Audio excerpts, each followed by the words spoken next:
Ang galing talaga ng asawa ko. Ang galing. Ayun.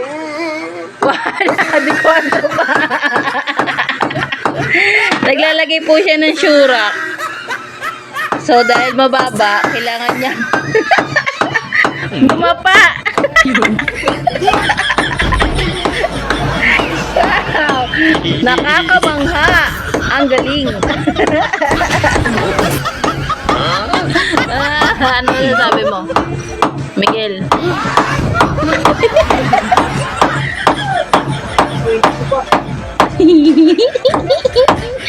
Ang galing-galing. Wow. Wow.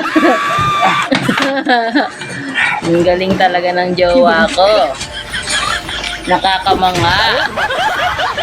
Siya lang may alam niyan ng ganyang tricks. Pag mapagawa po kayo ng syurak, sabihin nyo lang. Mura lang po kay kay Makoy.